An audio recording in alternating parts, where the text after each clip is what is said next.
Hi, David. Hi, Rosabel. How are you? I'm good. How are you? I've got a bit of a croaky throat. I think I've got a cold, maybe, again. I know. I was thinking. I've been waking up feeling like I'm about to get sick. Do you think that's because we have some kind of a deep friendship connection, maybe? Yeah, we just copy each other. So, today's episode, in order to be a bit more light-hearted and upbeat, we're going to be sort of talking about death and dying. That's fun. Do you have any thoughts on death? What comes to mind? We all do it, don't we? That's that's something that everybody gets to experience. Well, I think what it makes me think about is how we have very different relationships to death. Because I feel like you're quite worried about it, or it sort of shapes your life in quite a different way to how it shapes mine. I feel not like I'm ready. I'm not ready for death, but Ready now? I'm not. It doesn't like. I don't wake up worried about it in the same way that I think you do, but I do worry about losing people around me. Do you have a will? Yeah, I do. I actually just changed my will. I have to go sign it tomorrow. Oh, what's changed? Well, I need to talk to you about this actually because I've just added you. I've added it. I've changed What? it so that you will be. I need someone to give out my stuff. Oh, I'm going to be the executor. Yeah, yeah. So wait, so when you die, the gift you're giving me is like work to do. Oh, wasn't that the greatest gift of all? You're being me.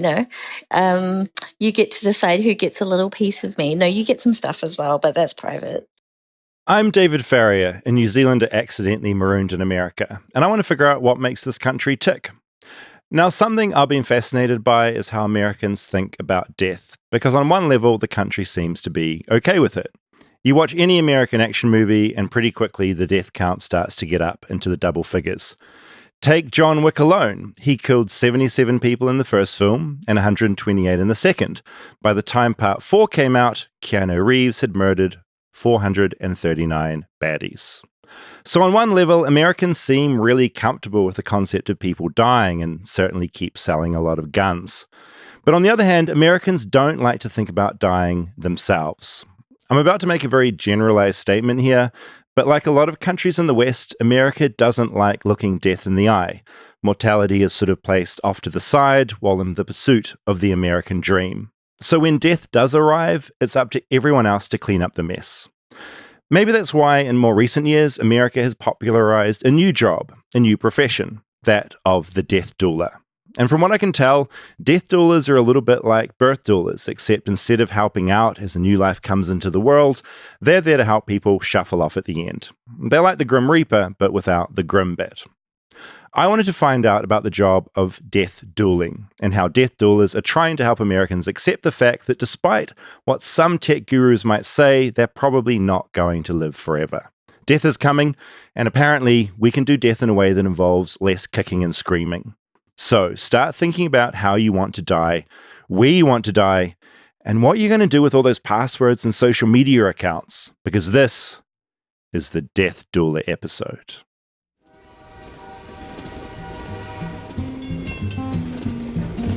Flightless, flightless, flightless bird touchdown in America. I'm a flightless bird touchdown in America.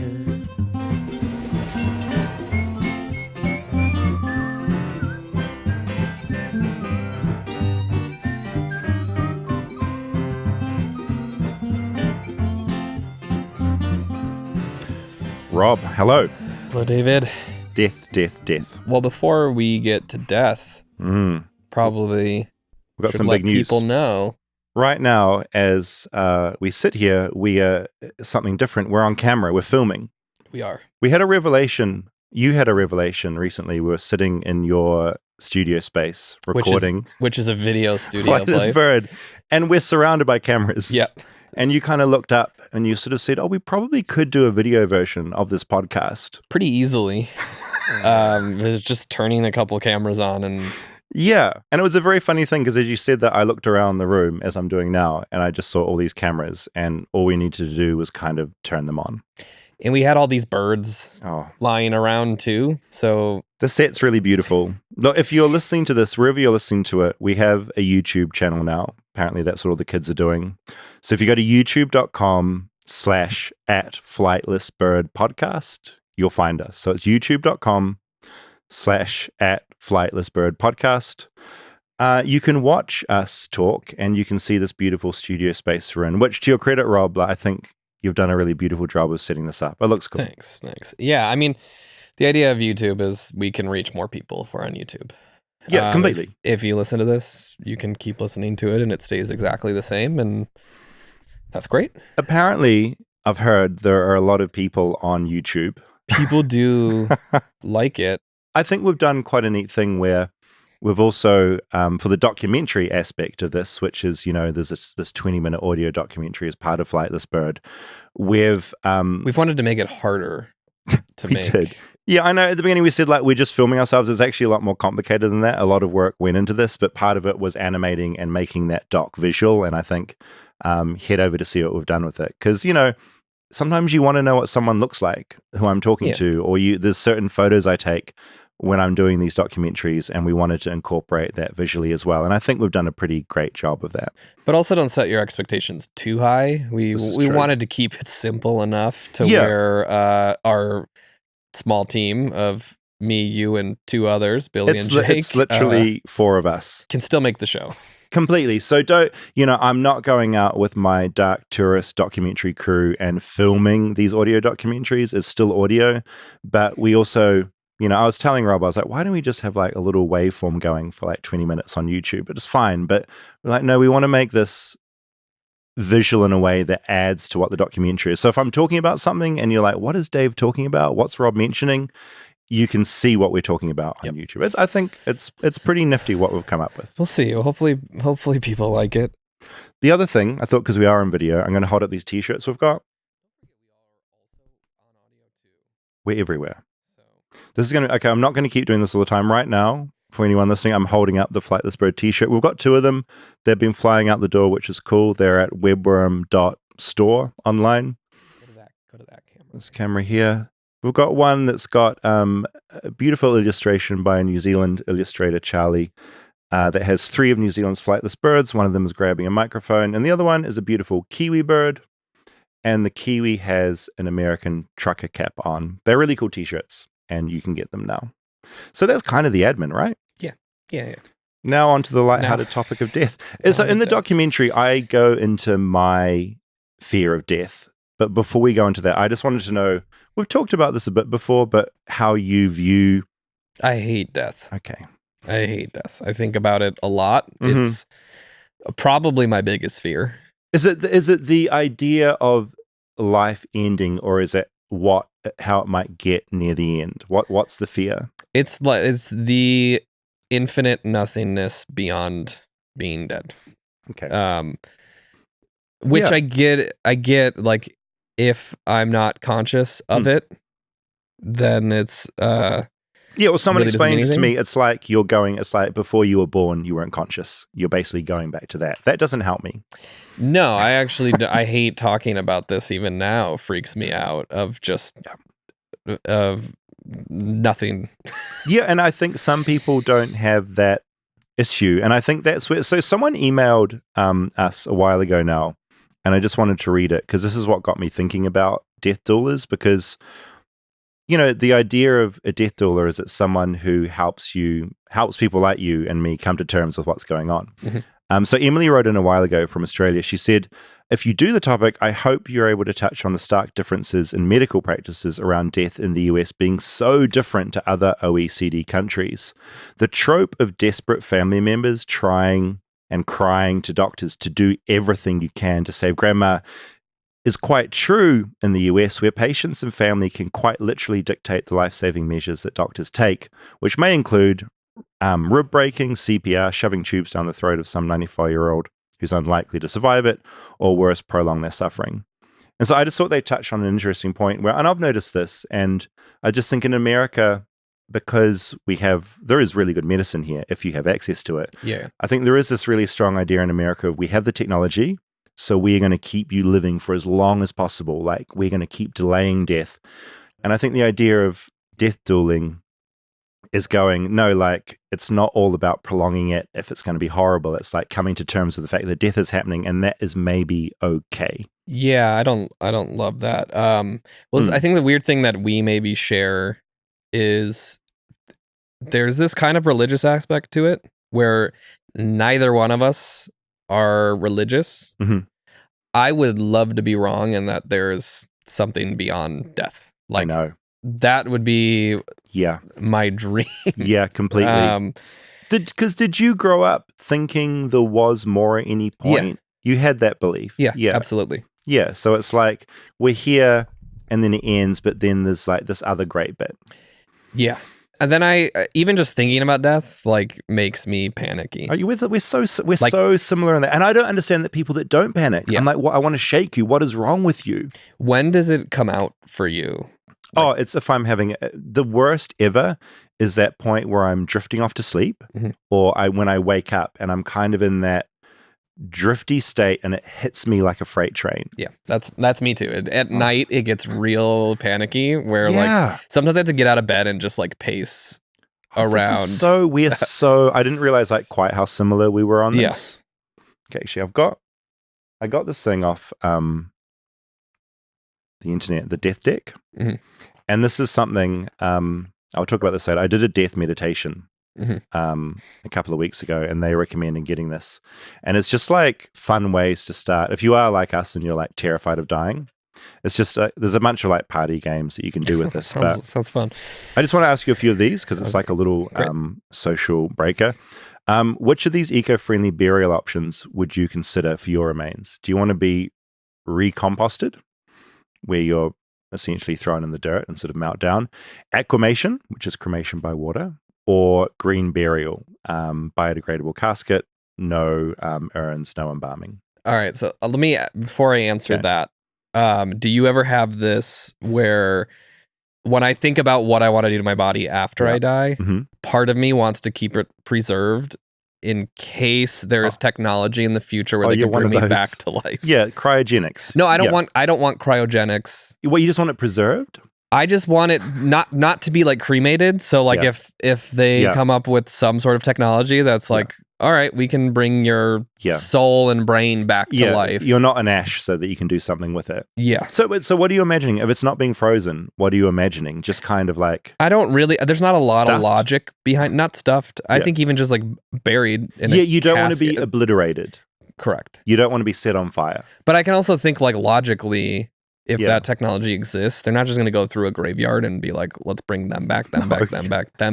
Yeah, exactly. And then there's population issues. And I mean, this is a whole other topic I want to do is cryogenics in the United States, because there are plenty of people that either have their bodies or just their heads on ice here. That's like a big thing. My fear is that if I'm not cremated, there's a chance, like in Ryan Reynolds' Buried film, that I will be buried alive accidentally and will wake up in a coffin. That's also a huge fear of mine because I'm incredibly claustrophobic. But that fear, though, you wake up in when they're cremating you. Oh, there's that. I mean, I think they check all of those things. You're on ice for long enough, too, that you're not going to accidentally wake up. But we've all heard those freaky stories where like people wake up at their own funeral. Movie. In the Ryan Reynolds film. There was a story recently where someone woke up at their own funeral. Back to your question, I guess, would be the like buried biodegradable. Okay, just slowly melting into the earth. Yeah, I like the idea of it going back into the earth. And by it, my dead corpse. Stay tuned for more Flightless Bird. We'll be right back after a word from our sponsors. Flightless Bird is brought to you by Helix Sleep. Now, I've talked about sleeping a lot before on this podcast because I love Helix sleep. I sleep on a Helix midnight mattress and I get really great sleeps. And so I have very few qualms about telling listeners of this show to go and get a mattress because they're great. You order it online, you take a really simple quiz, which looks at how you sleep, backside, all those things you're after. What kind of a sleeper are you, David? I tend to start on my back and then I'll flip onto my side. I'll do about 10 seconds of stomach a night. I love about 10 seconds, but I can't do any longer. So basically, long-term side. How does that work with your blanket? Are you getting really tangled up in your blanket? Oh, I get tangled. I'm remaking that bed every morning. No matter how much I tuck it in, those sheets are following me in my little tumble all night, and it's a mess. For a limited time, our listeners can get 25% off site-wide plus 2 free Dream Pillows with any mattress purchase. Or you can take advantage of the free bedding bundle. That's 2 Dream Pillows, a sheet set, and a mattress protector for free with any Luxe or Elite mattress order. Just visit helixsleep.com/bird. That's helixsleep.com/bird. Support for Flightless Bird comes from OneSkin. Now, this holiday season is tough on skin. Things are getting colder, there's stuffy indoor heating, and non-stop festivities can lead to a dull, dehydrated complexion. And that's where today's sponsor, OneSkin, comes in. Their scientifically proven products are designed to support your skin at the cellular level so it looks and feels healthier and holiday ready. I've been using a OneSkin moisturizer on my face. You look much more hydrated than you normally do. I honestly, I genuinely feel really good. I've never used a moisturizer until this product started turning up because we are advertising them. So of course I have to use this stuff. I'm putting it on. I'm loving it. I don't know how I've gotten away without using a moisturizer before. For a limited time, try OneSkin for 15% off using code BIRD when you check out at oneskin.co. This holiday season, invest in your skin's long-term health because healthy skin is a gift. Yeah, treating the symptoms rather than the root causes of aging has long-term been the norm, including for me. At 41, I am getting really old. Most skincare available on the market is designed to provide a temporary reduction in visible signs of aging, addressing just the surface symptoms of an underlying decline in skin health. OneSkin is the world's first skin longevity company. OneSkin addresses skin health at the molecular level, targeting the root causes of aging so skin behaves, feels, and appears younger. Yes. It's time to get started with your new face, eye, and body routine at a discounted rate today. Get 15% off with the code BIRD at oneskin.co. That's 15% off oneskin.co with code BIRD. After you purchase, they'll ask where you heard about them. Please support our show and tell them we sent you. We only have one body, one skin, and only you can choose to make it better. Age healthy with OneSkin. Okay, you have a pet, Rob. Would you attend the funeral of a pet? Yes, our furry, feathered, and scaly friends are totally worthy of a funeral service. 2, maybe, depends on the pet. C, no, I'm going to flush it down the toilet. Just think of that beautiful, fluffy little dog that you have. Calvin and Vincent, they're crying. They're like, oh no. I mean, I could see there being like a backyard burial type situation. I'm not going to go to a church and rent out like a hall and... You're not going to do a whole service. A banquet and... Yeah, but backyard burial, say a few words. I feel like I could give that to a pet. Okay, last one. At what age did you attend your first funeral or memorial? Under 10 years, over 10 years, or when you could legally drink? Yeah, under 10 years, but it was for like my grandma's sister. Okay. So I didn't have a ton of association with the It wasn't someone people. super close. There was a period between like 2008 and 2018 where all my grandparents died. That's a lot. Yeah. How old were you ballpark then? This was like mid-20s. Yeah, okay. Yeah, mid-20s, mid to late 20s. That sucks. That's sad. Yeah. So there was a handful of funerals there. Yeah. I'm yet to have a parent pass away or a friend that I'm like super, super tight with. Like Rosabel hasn't died yet. I have had a friend pass too. Did that help or make it more scary, the idea of your eventual demise? So I think my demise to me is also in combination with time and how time moves. Oh yeah. And that like it speeds the fuck up. Feel like it's happening too fast. And that like I'm laying in bed one night and it's now and it's tonight. And I can remember laying in bed on Christmas Eve Yeah. 2018, and that feels like a flash where like these memories feel so recent that it feels like things are moving. And then I go the opposite direction where I'm like, this is going to feel like a flash when I'm on my deathbed. I know. It's that time parallax thing where the older you get, the quicker it goes because you've got more in your rear vision mirror. And it's terrifying to me how quickly the weeks go by now. But I'm making the connection from past to present and then doing the same from present to future. Yeah, right. And that freaks me out a lot. That's what's happening at night when I'm sitting there panicking of like... We're so similar. Yeah. And I guess this is what like the midlife crisis is partly about, right? Like that's why people have this moment when they hit that point of halfway where they go, this isn't where I want things to be. It slows down time when you start to make things novel and like you're not just settled into your routine. Completely. That's why like trips I love like anything that snaps you out of that like daily thing of like, oh, it's 10 o'clock again, I'm in the same bed. Same thing. Groundhog Day. This feels like yesterday, and it feels like now, and then it feels like a week ago. It feels like now. That's why I like love rearranging my room. And I think we both need a death doula. Do you want to learn about death dueling? Let's do it. Let's learn about death dueling. Let me start by making something really clear. I do not like the fact I'm going to die. For the most part, I love being alive. I like my friends and my family, and I like making documentaries. I love writing my investigative newsletter Webworm, and I love this podcast. I don't want any of that to end by me dying. But since my mid-20s, I've hated the concept of dying. It might have something to do with my stepping away from a belief in the afterlife, something I'd held true and close for a really long time. Suddenly, mortality was real, and I didn't like it much. Most of the time, it's fine. Like most of us, I run through life desperately trying to distance myself as much as possible from the idea of death. Any spare moment when the realization of my eventual demise may creep in, there's a story to chase, a film to watch, or a podcast to podcast. But sometimes I remember I'm going to die. It catches me by surprise. If I dare to take a nap, existential dread will suddenly snap into focus, my dulled, dozy state letting the barriers down long enough for the reality to hit me like a freight train, which also happens to be a way you can die. Freight trains. Dying means things are over, and I'm not happy with that. I needed a death doula. My name is Elua Arthur, and I'm a death doula.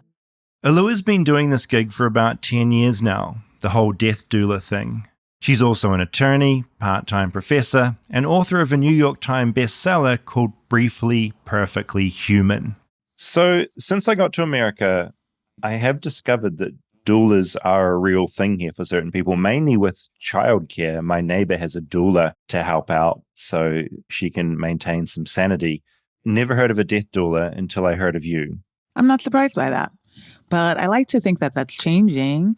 And also it makes it a little bit easier if you have some familiarity with a birth doula. You can kind of triangulate what a death doula does.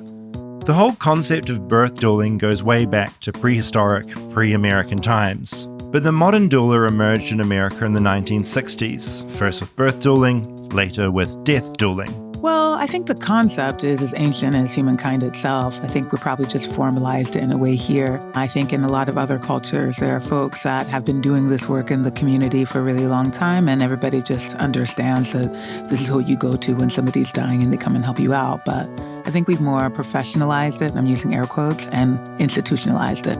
In 1998, a foundation in New York sponsored a conference on end-of-life care, where a Jewish professor talked about the importance of helping the seriously ill during the dying process. A few years later, a volunteer program started matching doulas with dying patients just to see how it went. It went really well and turned into a 6-week training program. Reading from a piece in the Natural Library of Medicine, the volunteers went through training on both clinical and spiritual aspects, including but not limited to the complexities of end-of-life healthcare, physical issues like incontinence and disorientation, and hope in the face of death.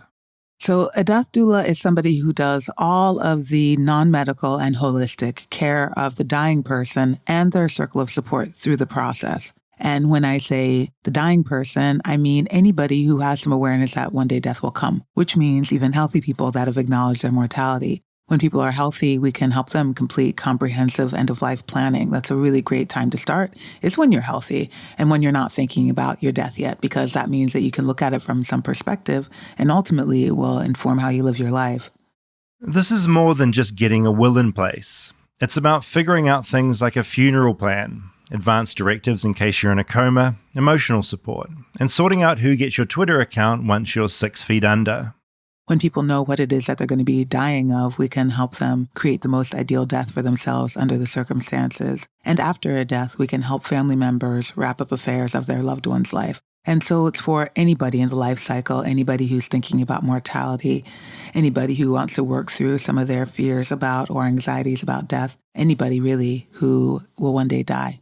And I've been reliably informed that that includes, quite possibly, all of us. And that's where the death doula comes in. They're there to get you comfortable with death. Kind of like a more positive, happy-go-lucky Grim Reaper. Now, look, I assure you, I'm not attempting to get free treatment from you, but I want to use myself as a case study. Let's do it. I'm in my early 40s. I made a very rudimentary will a little while ago. I hate the idea of dying. I grew up in a really Christian home where heaven was always on the table. So I think when I moved away from that a very long time ago now, death just seemed like deeply unfair. Like, I'm not happy about the concept. I think about death. If it hits me in a certain mood, it's just the worst thing I can ever think of. It's like a deep-seated fear of that. So with my very brief rundown about myself, like, would you be the sort of person that I should be talking to? Absolutely.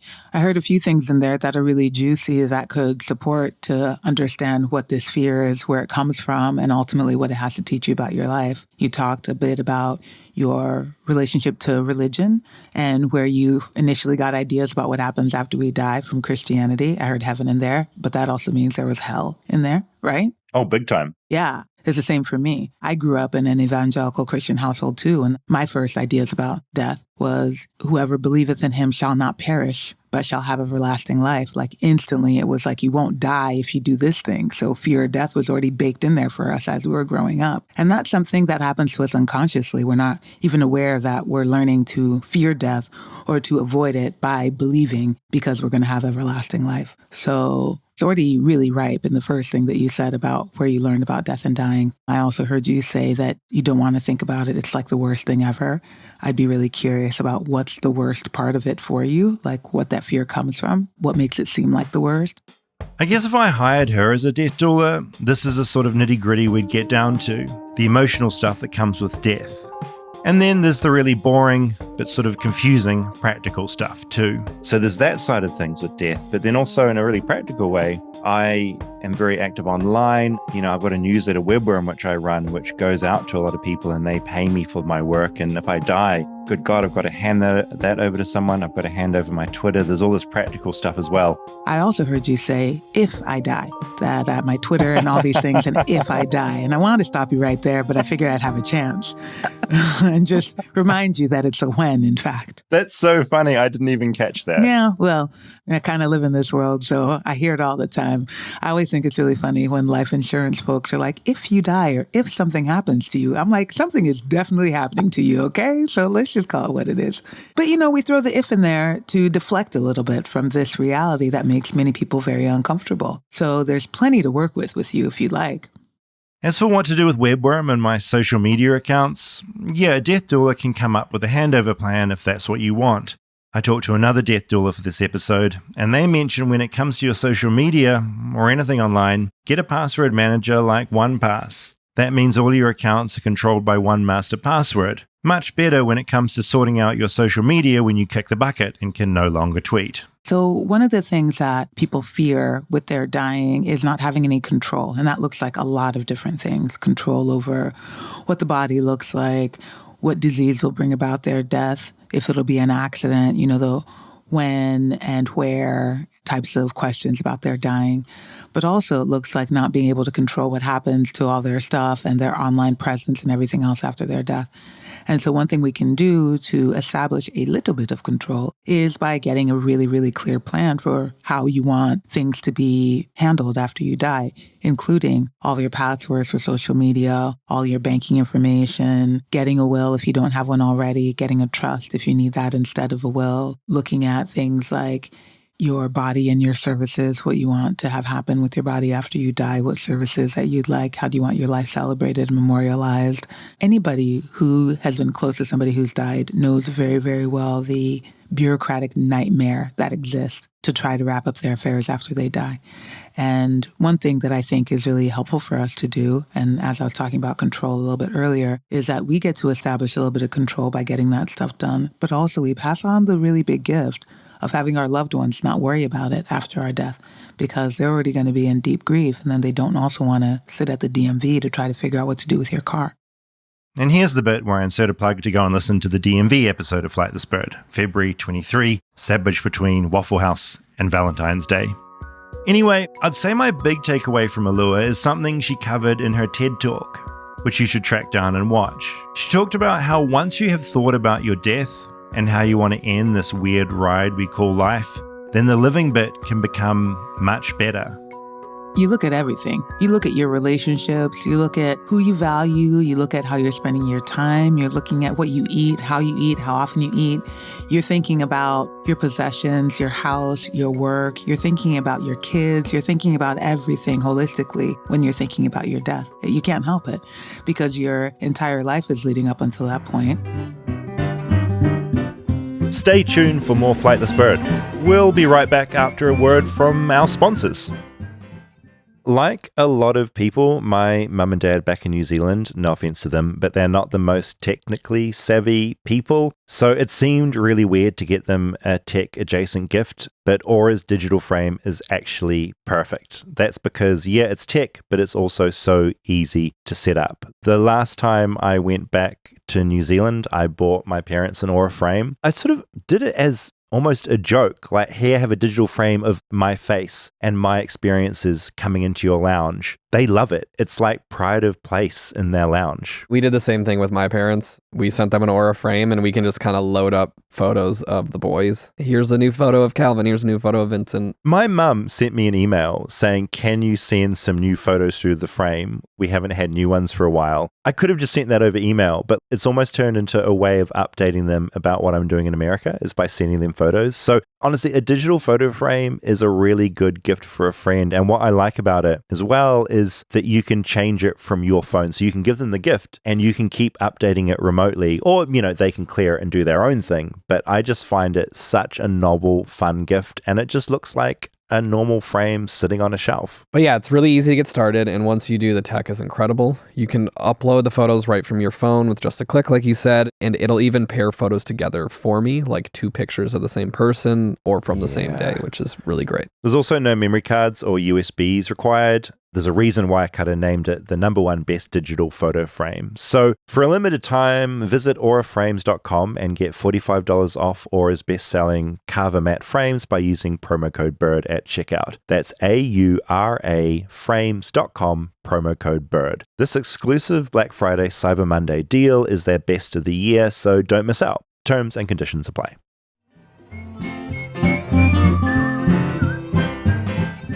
I should probably mention that after 10 years as a death doula, Alua now trains other death doulas in America. You have to train to be a doula, but it's done privately through various organizations. There's no central organization, so it all varies a bit state to state. But in California, Alua started her own organization called Going with Grace. I decided to go and meet with one of her recent graduates, Kathleen, to find out why people get into the death game. We met in a park. It was a sunny day, a good day to talk about death.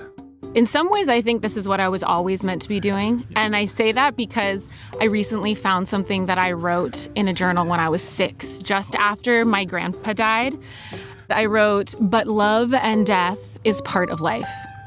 As a 6-year-old? As a 6-year-old. I know. I actually told my son about it recently. He's almost 9. And he was like, "What in the world? You were really old at 6. So I kind of think this is something that I was maybe always meant to be doing. Love and death is a part of life. A 6-year-old emo, or maybe a goth in the making. Years later, Kathleen found herself thinking about death again. My uncle came to visit, and he was clearly sick. He was in late stages of heart failure, even though I'm not sure any of us really wanted to admit it. And I noticed that I was comfortable just being with him. He couldn't do a lot, but we could just be together. And that was a really comfortable position for me to be in. And I noticed it wasn't comfortable for everyone. And I think when people are dying, that's really what they need, is just someone to be with them and sit with them and not need to fill up the space with endless talking and questions.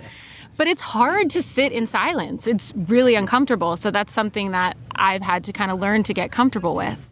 As someone who's afraid of death, I was actually finding it quite nice to talk about it with these death doulas. I think this is a part of America I could get behind, which is sort of funny considering a lot of Americans probably hate talking about death as well.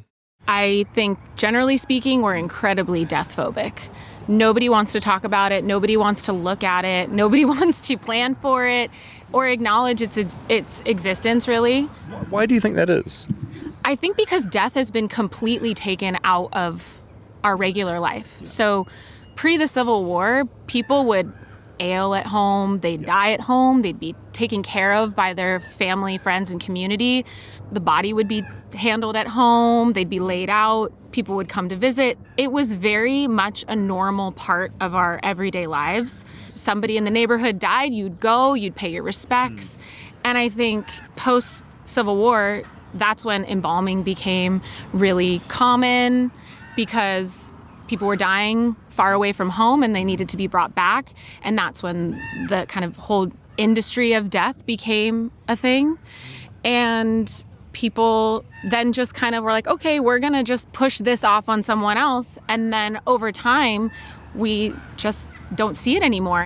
Now, death in America is sort of ignored, just like old people tend to be ignored. America might be a country that loves death in its TV and movies, but when it gets personal, they'd rather just not think about it, which is where the doula comes in. Because you die and you're done, but everything that you touched, everything that you owned, everything about your life is still here. It's got to be dealt with by someone. Someone has to take over. And that's a huge burden. That can be a huge burden if you've done no planning. And I think it's a real gift that people can give their loved ones to say, here's a roadmap. Like, this is exactly what I want, down to, songs I want played at my funeral. Good God, funeral songs. That's a tough one. Part of me wants to play the stuff I love. Another part of me wants to torture those who remain.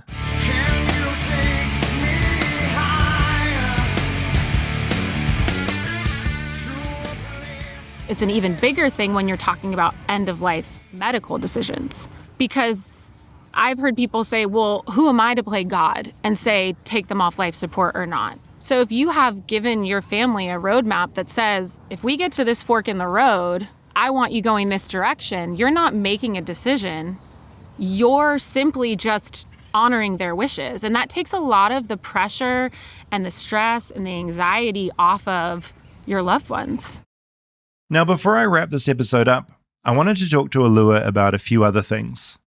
I think overall, societally, we seem to be really obsessed with youth here and health and putting our best foot and best face forward. And people want to shun that our bodies are fragile and vulnerable and they eventually break down. I wanted to know what she thought about America's obsession with youth and beauty, with good teeth and tight skin, tan bodies and perfect butts. Mainly, I wanted to know about how this youth obsession linked in with America's relationship to death. And so, of course, we got to talking about those Americans trying to escape our bodies for cyberspace, to escape death. The Elon Musks and Jeff Bezoses, Brian Johnson and his company Blueprint, trying to stop death entirely.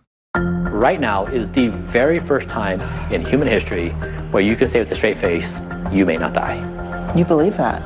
Oh, there's no question. Naturally, because of the work that I do, people are always like, well, what about this guy who's injecting himself with baby's blood? And that's, he's going to now live to 147. And I'm like, good for him. If it gives them something to hold on to, something to make being alive a little bit easier, then I'm all for it. However, it's probably going to be really crushing when that time comes and they realize that they too will have to die. But I'm always curious, if you want to live forever, what would you do with forever? That you're not doing with your maybe 80-something years, 90-something years, if you're lucky, that you have here. We talk about really loving our lives. Well, our death is a part of our lives. And so we don't actually love the totality of it if we can't also love the end of it. I'm loving it conditionally. I'm loving it based on the fact that I get to keep doing this. But when I'm thinking about my death, I think it allows me to love what I have even more because I know one day it will go away. Yeah. The whole for life to have a meaning, it must have an end thing. That old chestnut. And I suppose I do have to face reality. This 41-year-old body I'm trapped in will one day die, and I'll have to figure out how to dispose of it. But how does one take out the trash when that trash is you? I'm just wondering what options are on the table here in America and what people are thinking about these days when it comes to what they do with their physical body when their brain has left the building. Yeah. There's a lot of different options. I mean, most of them stem from the major two, burial and cremation. But even within burial, there are options now. There's a green burial where you are placed just directly in the earth with only biodegradable materials in a grave that's, not marked with a traditional marker, but rather marked by global coordinates. You can have a burial at sea where the body is set free in the ocean. You can have the body be reduced through the natural organic reduction process, also known as human composting. That's been made popular by Katrina Spade at Recompose. It's a beautiful, beautiful idea. When we're talking about cremation, there's a lot of things that you can do with the cremains, like you can make diamonds or records or pencil lead, or you can spread them anywhere. There's so many things you can do with cremains now. It's wild. Yeah, so those are, I think, still the basic ones. There's also aquamation, which is kind of like a water cremation where the body is basically in lye, gets to dissolve into its basic components, alkaline components, and then ground down, and you can do what you want with the bones and the ash, kind of like you would cremains otherwise. So there are options currently available. There are some that I hear about every few years, but still hasn't really taken off yet. One is called a capsula mundi, which is like a tree pod where apparently they put the body around like a pod, a seed of a tree, and then they plant it. So the tree gets to grow from the body. Tell me just briefly about that ocean situation being launched into the sea. That is an option on the table? It is an option on the table. And rather than like a launch, I'd say just like a gentle lowering. Nobody's like shooting your body out of a cannon deep into the ocean. Everybody goes on a boat at a certain distance away from shore at a particular location. And there's often a surface on the boat. And then the body is just sent gently off the side to go swim with the fishes, as the folks say. I like the idea of a fish nibbling away on my body, maybe an American fish, a Pacific cod, or an Atlantic salmon. Would a salmon eat a human body? Probably not, I don't know. Anyway, my point is death is coming, fast. I've already noticed that thing happening where my perception of time is starting to speed up because you've got more in the rearview mirror, right? And less in the front. Yes. I talked to a good friend who recently turned 72 and she was like, it's about to speed up. And I said, uh-oh, because already I feel like it's moving fast. But if she at 72 is saying that's going to go by in a blink, I believe her. I'm glad I now know what a death doula is, and I've met two of them. And of course, not everyone can afford a doula, but that doesn't matter. They both told me this. Start with just thinking about what your plans are and talking about that with your loved ones. Start simple. Talk to your family. Start having the conversation. You know how you just mentioned to me that burial at sea seems like a good choice for you. Tell somebody that you care about. See what they think. It's important that we start talking to each other about it too, because it's the people in our lives that are going to be stuck with the decisions that we make or don't make. And so let's start talking about it. Did that help you at all, or did that just make you more scared thinking about death even more? Was there anything in there that was helpful? There was panicky parts for sure that were not helpful. When she was talking about the value of life, and how like the fact that you die is what makes it valuable. That's what gives it meaning. You just live forever then. I had the same takeaway. I think obviously it does give life meaning. At the same time, I get excited about, I'm watching Interview with a Vampire at the moment. It's a TV show and it's actually really incredible. But obviously, it's just hit Netflix. It's a remake of the film. Entirely different vibe. If you like the show Hannibal, you'll love this. It's like very homoerotic and sexy and weird, and it's about vampires who live forever.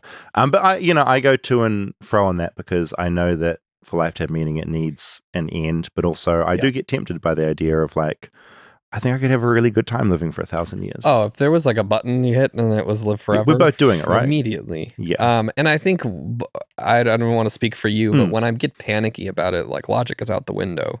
One thing I do think about is, I think for me, it's having a lack of control. That's what makes it harder. And I did like what she said about how if you plan out what happens, like, so you know that when you die, all your stuff sorted. Like, it's not just a will, it's like your end of life plan, all that stuff. Where your passwords go, your family's not going to be stressed. I think for me, that would make it slightly, I don't know, just thinking about that before it happens eases me a little bit, I think. That doesn't for me. Whenever that kind of stuff comes up, I'm just like, right. You deal with it comes up with Natalie, where it's like we need to put our will together for the. I mean, having kids changes a lot of it. Well, you have to do it then, some right? sort You're of forced to do responsibility. it. Yeah, but for me, it's just like I don't want to think about it. Just like you deal with this. Someone take care of this. I will say though that having kids has changed my relationship with death a little bit. In what way? Just that there is a piece of me that lives on either way. Oh, see, that's interesting. Like your legacy, right? Yeah, but I don't think it's in a super ego way. Because I don't have kids, and I've got a lot of friends that do now. I wonder what motivates me to like make things. Because I think I don't like to admit it, but I am quite. I have an ego, right? And I think making stuff. It is this idea of even this podcast. It'll be sitting there somewhere, and that lives on, and that's like. And I wonder if having kids is a little element of like, it's a bit of me going forward, and that feels like in a way you're cheating death by like throwing your genes forward into the future. Yeah, I think it's that, and just like you have something that you love more than anything else now. Yeah, so you become less selfish essentially. Right. Like it's less about you. So that's kind of beautiful. Yeah. Yeah, it's not just this like me. It's like I'm secondary to these little creatures. Yeah.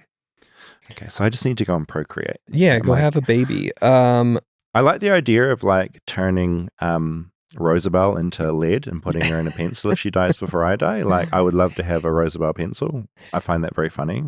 Have you been with anyone when they died? No, I haven't. I've been around people who are. I had an uncle who got sick really unexpectedly, and I visited him in hospital, and I struggle with that so much. You know, what Alua was talking about of like being, it's a real skill to be at peace with someone and just be like still with them when they are in that state. I found it so awkward. I didn't know what to say. I didn't know where to look. I found that really, really hard. And they were like 2 weeks away from passing away. I was with my papa when he passed in hospice. Oh, right. It was my parents and me. It was my mom's dad. And I was with him then. And weirdly, I feel like I handled death better then because it wasn't my own mortality. Like, we were there and my mom had the priest come and like he did the final prayer, and like he died at some point during the final prayer. How was he conscious, or how were you aware of that passing? He just stopped moving. He was already like kind of out of it at that point, in and out of things. But like he fully died while we were in the room. And then like I had to call his son and like tell him it happened. Like I just remember clicking into like a different gear where it was not like freaked out about mortality, but all right, my mom is now dealing with her dad dying. And you needed to be there and step up for her. Yeah, completely. And like having to call my siblings that weren't around at that time and like letting them know that this had happened. I mean, that's a really important job. And obviously, and maybe it's because it's not your death as well, right? It's like, this is something else. I can just deal with this and be as sane as I can be. It just felt like a weird juxtaposition of like this thing that freaks me out so much and causes so much of my anxiety, but I was able to be completely calm and present. Yeah. And okay. I mean, it's kind of remarkable. Like, you need people like you around when that stuff happens. Like, you need a person to take the lead and to be able to help with that stuff. Yeah. So it's just a deeply seated personal thing. I'm curious how I'd react. I think, well, I don't know. Funeral songs? What are you? I mean, I played Creed. You played Creed. I don't. Do you have any that you think I was pick? thinking about this. I mean, I don't know whether it's for me or for the people there. I don't know so I don't know. I to and fro on things. I mean, I love music so much. I've come to the conclusion that I don't want to make people suffer through what I like, but I haven't gotten anywhere since that. I mean, I had a colleague when I was working at a news network, one of the lead graphic designers, Scooter. He was like this punk goth guy. He was amazing. And it's the first funeral I've been to. He passed away. It's the first funeral I've ever been to where he planned the whole thing. Yep. So he had designed like the leaflets in there, and he had designed who was talking, what was being said, and the whole thing. I really liked that because it was like, it wasn't someone else's ideas of what they wanted. It was Scooter giving us what he wanted, and it was like being at a gig with him or a show, and it was, and I really like that. And I've often thought I would like to do that, but I just haven't got there yet.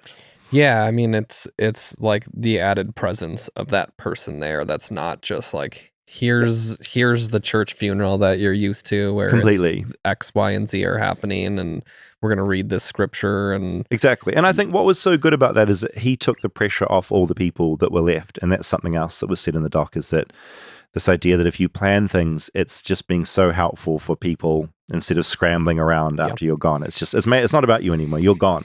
So make it easier for all of them. I think the song I want is exit music for a film. Oh yeah, that's a good one. Or just play Funeral by Arcade Fire.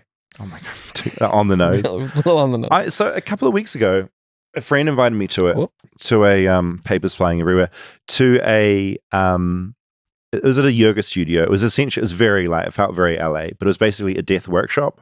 And there was a doula there, and it was amazing. There were maybe 20 of us that turned up, and we were all there for various reasons. We all went around in the circle talking about why we were there. I said, I was raised religious and I don't believe that anymore, so I've just been stuck with this fear. Someone was there that had a partner die. Someone was there, they were dying. It was a really incredible bunch of people. And half of the session, we did a death meditation, for instance, where like we all lay down, and the doula just gently, sort of felt a bit like hypnosis, but sort of like took you through an imagined version of what your body would do when it was dying, which sounds terrifying. Yeah. Wow. How'd you deal with that? It was a trip, man. It was like, okay, it's like, this is now shutting down. Now this is happening, but it was done in such a peaceful way. It was helpful, where it was like thinking about what it could actually be like, not in a kicking and screaming way. It was like, this is like a good death. Yeah, this is best case scenario. Yeah, it was a really neat thing to go through. And then the second half of the workshop was they gave us all the Californian Advanced Healthcare Directive, and that's the stuff where it's not a will. It's basically all the stuff about power of attorney, like who looks after decisions about your body, what happens to, I mean, it's a really long document and I need to fill this in now, but it's basically just what healthcare you want to receive, whether you want to be resuscitated or not. And each state has a different version of this. And so I've got this sitting here now, and I think there's a big box here I'm looking at now. Choice not to prolong life, or choice to prolong life, and how hardcore I want to go at the end. Do I want them breaking my like 90-year-old ribs to try and like get me through another year of suffering or not? It's all that kind of stuff. And I think if I fill this out and have it done, and I have it with my will, then it might decrease my fear, because I feel like I've got a slight bit of control over it. Yeah. And how do you feel about have you seen The Diving Bell and the Butterfly? Probably the worst horror film I've ever seen. It's about someone with locked-in syndrome, right? Just can move his eyes. Would you want to be... No, hold a pillow over my head. The idea of being conscious but locked trapped in a body and not able to move. I might change my mind if that ever happens, but I think that's my panic. It's almost like being trapped in the coffin. I found that a really hard concept to get my head around. That was a lot. What about you? You living? You sort of blinking your words out? It's like any hope that there is coming out of it. It would make doing this podcast quite difficult. You'd sort of be blinking out your responses. We'd have to get some sort of translator, some sort of animation going. I'm sure AI's getting there. Yeah, I think I wouldn't want to be kept alive. Send me off. I'm done. But then you still have this idea of like uploading your consciousness to a computer. That to me is like you're trapped. No, you're free on the internet then. I mean, a copy of you is. Yeah, there was a version of me that was very enthusiastic about Elon Musk's Neuralink, and that's like the chip implants. And I think a lot of people just look at that and think about it, helping people with muscle control issues and helping them to be able to interface with their limbs. But reading into that, like ultimately he has this idea of literally, getting your brain and connecting it to the internet, and eventually you don't need your body at all. It's insanity, but that does still appeal to me a lot. The idea of, I get very frustrated that I'm stuck in the body. Like I'm going to Australia in a week, and that I have to go on a plane for 12 hours. Silly. Guess, to me, I don't think I could ever trust technology enough to know, or the person in charge of that the tech. Your brain is a Windows computer that is starting up and just freezes. And like, what is that like when your consciousness freezes and needs to be restarted? Is that like... there's a Black Mirror that kind of goes into that idea, and I think it's one of their Christmas episodes, and it is like a small hell. I love Black Mirror, but that's also one that I can only take in doses because it's so dark. Yes. Brian Johnson is someone who I'm also fascinated by, this idea that he's trying to make his body live for as long as possible. I should reach out to him and see if he wants to talk, because it's fascinating.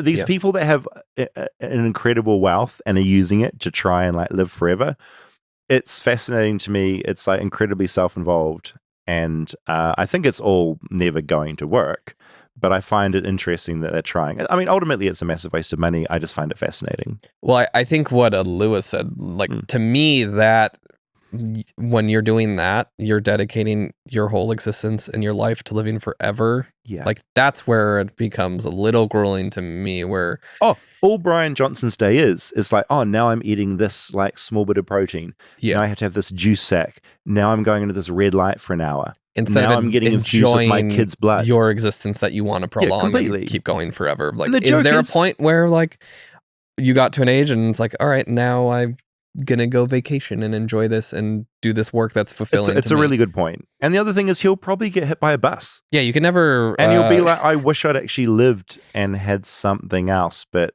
no, I spent my whole time injecting my child's blood into my butt. All right, you asked me some questions. Let's get you a couple of these. Okay, hit me. This death deck is quite good. It's just the idea of the death deck is it kind of makes things fun. Makes death fun. It's death fun. If you could send one post-death message from beyond, what would you tell your family? Oh, that's so nice. I'd just say, sorry that I was a bit annoying sometimes, but I love you a lot. I'm dead. Death is, hi. Hi. Okay, you've just received a prognosis of 6 months to live, but you feel pretty healthy. That's also my nightmare. Yeah. How do you spend your time? Oh, I mean, that's the ultimate refocus, right? I'm obsessed with closure. It's like a real problem for me. I hate loose ends. And right now I feel like I have so many loose ends with like people and things and work. I think I'd be quite manic. It wouldn't be a good time for me. I'd just be desperately trying to like make sure things had closure on them. Like someone that like didn't like a thing I did, wanting to make sure they're okay now. It wouldn't be a fun time. Would you keep making the podcast those 6 months? I'm dedicated. Yeah. I'm dedicated to Flightless Bird. Once a week. 2 a week, maybe? Yeah. I think maybe I'd take the last week off. I'd be like, Rob, just give me this like last week and I'm not going to do the pod. I'll fill in. Our final episode would be good though. Yeah. I think it'd get some good numbers. It's like, I'm about to, this is death. Well, hopefully not. All right, David. Lucky you. You get to relive one day in your life before you die. Which would it be? Oh my God. It would be re-meeting like the love of my life that all went off the rails. It would be just redoing that. It would be day one of that. Who's the love of your life? I can't go into that. It's too complicated. But it's a different podcast. But no, it would be that day again because it was great. How old were you? I was 21. Does this person know that they were the love of your life? They're probably aware of it. Yeah. Well, now that you said you met them when you were 21. Yeah, and this is me. really No, it would be reliving that day before like I bungled everything up. And that's what I was talking about with closure. Like I'm obsessed with it, and like things that went wrong or I didn't do in the way I wanted to do, that like plays on my mind again and again. Well, I don't think that question was you relive it and change the actions of it. It's just that day. Yeah, you're okay. Oh no, I just do the day. You want to relive the day before. Yeah, before everything went bung. Or it would be the first time I took the Jurassic Park ride at Universal Studios, because I love that ride. And it's before they changed it around for the new Jurassic World stuff, pure Jurassic Park. That was great. Or it would be probably a day with Frisky, my pet goat. That was like, those were good days. Mm-hmm. Young, no worries, running around in New Zealand. It was great. Yeah. What about you? What would be one day? Like a good day. Because it's got to be like a day with both of the boys. Be the kids. You can't leave them out. Yeah. So just a good day with the family. Yeah. You know what, Rob? You've got that now. That's so nice. Yep. You can go home from the studio and you can have that. That's kind of beautiful. So yeah, in summary, death dueling, I think it's a cool thing to have.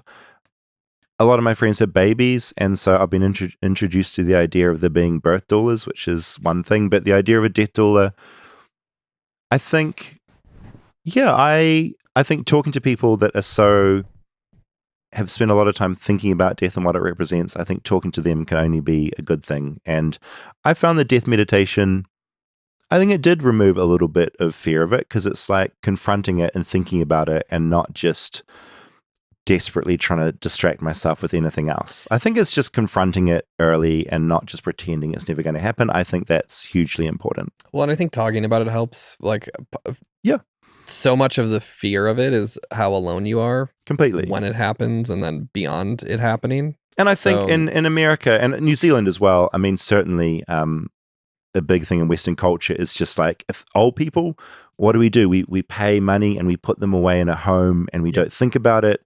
And I think that's a bung way to think about things, like just shipping people off. And I think that's something America, we focus too much on medicine and prolonging things as opposed to what do we actually want our life to look at the end that's actually valuable and social, and not just alone in a hospital ward with like these generic carers around. All right, feedback. I wanted to say the email address is flightlessbirdchat@gmail.com. Everyone is writing these really beautiful emails. Even if people agree with us, they're beautiful. If they disagree with us, they're also sane. Like, there's no one writing in disagreeing, total being like, insanity. You're a piece of shit. So I just wanted to call that out. Everyone's been really amazing. Not yet. But yeah, I have been surprised at how nice and constructive all of the feedback seems to be.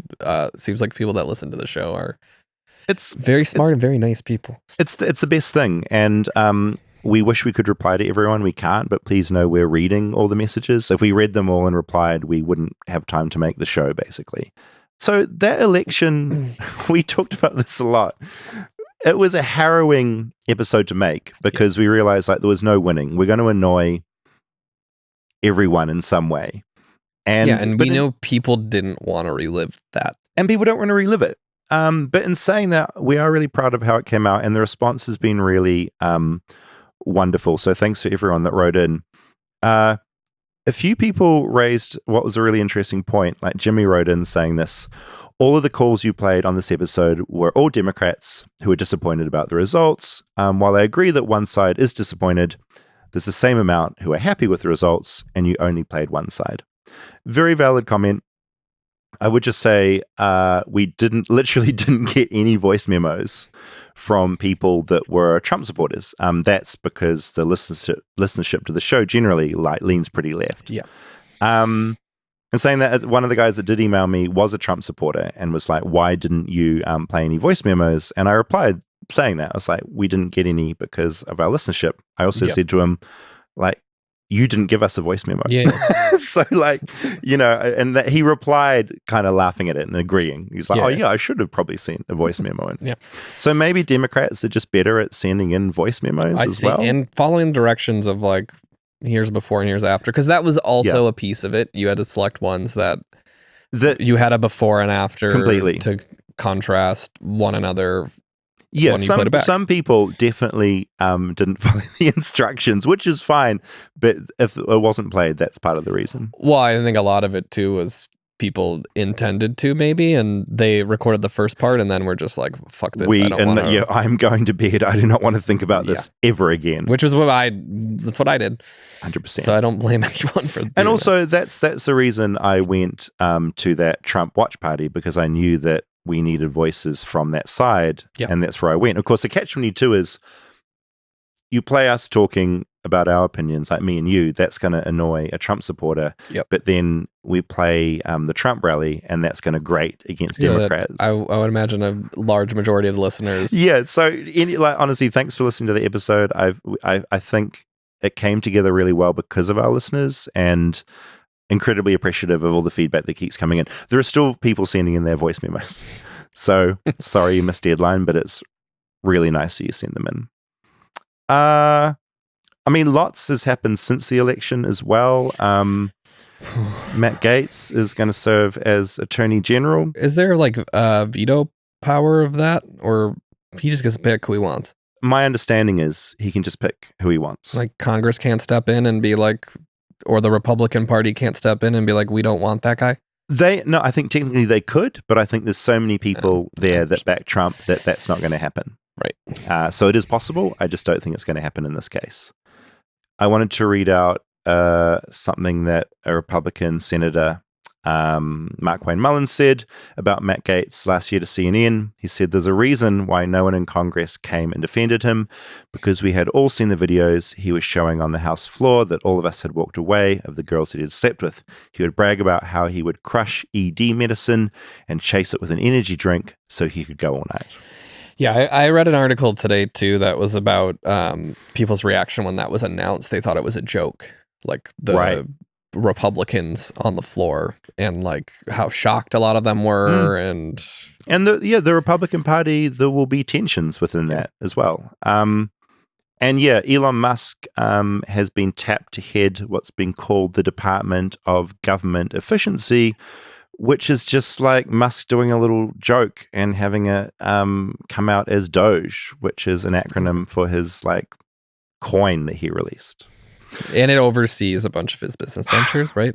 Yeah. So it's like, it's a wink wink to his cryptocurrency, and it's an in-joke, and it's fascinating.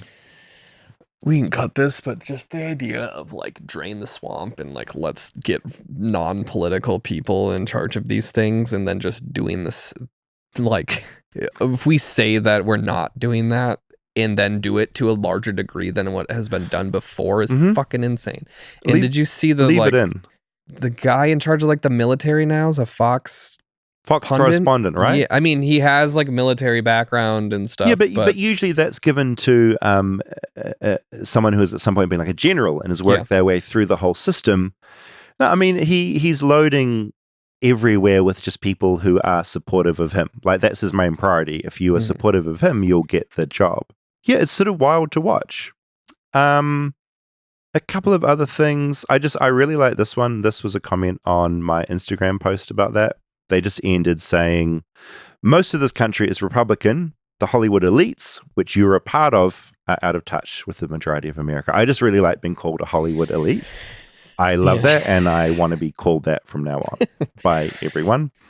Yeah, that whole narrative that Hollywood's just being paid to push the liberal agenda. I hear that was in so many comments. Yeah. Who's paying that? There's also there's a lot of levels to Hollywood of people that are like us that are not really part of Hollywood but live here. Hey, look, speak for yourself, mate. I'm a Hollywood elite, and I want to be thought of as that from now on. And we work with them, and I don't think they're getting paid. And no, at least not that I'm aware of. I'm not aware of it. So Look, if anyone knows, if there's like a paper trail totally of who's funding that, if you have the agenda of the Hollywood elite, or where do you apply to all of that, get funding to push it? flightlessbirdpod@gmail.com. Flightless Bird Chat. flightlessbirdchat@gmail.com, please. There was the Democrat that wrote in saying they were in a relationship with a Republican. A few people sent in their own stories. Kay, I'm just using their initial in case it's just keeping it slightly private. She was happy for us to share it, but I get nervous about sharing names in its relationships. I don't want to create any drama in people's lives.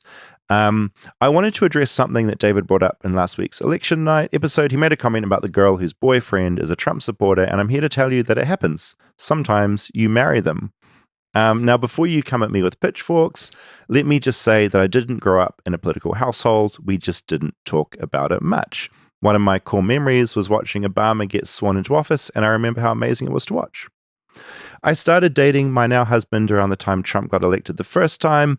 I knew him and his family liked him, but in my world, you didn't talk about it as much, so it never really concerned me.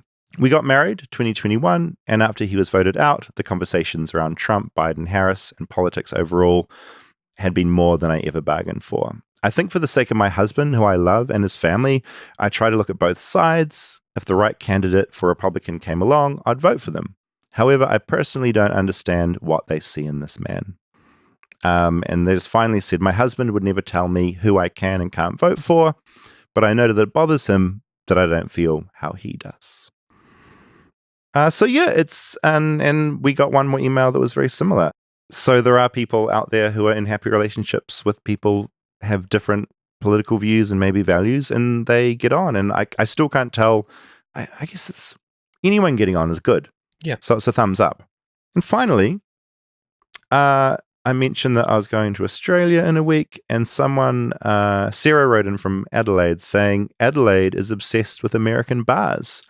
Here, when people head into the central business district, they say, I'm going into town, as if they'll be on their horse once they've finished clearing the paddock. It fits. We're a tiny city, but somehow we have at least a dozen American bars in the 4-kilometer square city center, plus more scattered outside of it. And they all serve Bud and Coors. These places lean in hard. So for some reason, Adelaide is American obsessed, which I didn't know. Are you going to pop by and see? I'm not going to make it to Adelaide. No. Next trip. So yeah, thanks for anyone who wrote in. It's flightlessbirdchat@gmail.com. Keep the feedback coming in. The YouTube channel is, what is it, Rob? Flightless? At Flightless Bird Podcast. YouTube.com/@FlightlessBirdPodcast. Yeah, you can watch it there. And we are on every other audio podcast platform. And I guess thanks for watching this first one if you did. Thanks for watching. I'm super curious like what my tics are and what my face is doing. Yeah. Just some feedback on you. You've been like very calm and still. I feel like I do weird things with my face. I'm doing weird things with my hands. I'll watch it back. I wouldn't. I would just leave it. Just don't think about it. It's a thing that's there, and it's a thing that's there. I mean, it's with the voice too. The first time you're on mic with your voice is very weird, but you get numb to it. The same thing happens with video. But with that said, this was a lot to put this together. So yeah, we have a lot of people like Billy. Thank you for coming up to speed and helping us like get this video like cut and together. And Andrew Strzelecki, he put together. We took some photos in this space for the doc, but he came and kind of made it a real thing. Yeah, we wanted to. I mean, the animations to play out in the way visually he's incorporated that with the photos you took is, I think, really special and working well. So thanks, Andrew, for setting all that up. And Jake's always there. He's doing all the things, and that just it's such a small team, and video is like. Even this, like, but Rob, like, you did an amazing job on the set. Like, I feel it's so cool. Yeah, it's mostly just getting some birds. Just mostly getting some stuffed dead birds. The amount of birds I've bought on Etsy this past year. Yeah, they're just arriving at the alarming. House. Where are they coming in from? Where in the world? That guy's from Croatia. That guy's from the Ukraine. Not sure where that little one came from. The one behind you is from Brooklyn. Yeah, cool. No, I mean, thanks for setting the studio up, and Yeah, as always, thanks for watching and listening. It's nice to have people enjoying what we're doing, and we'll see you next week. Yeah, like and subscribe on YouTube now. Yes.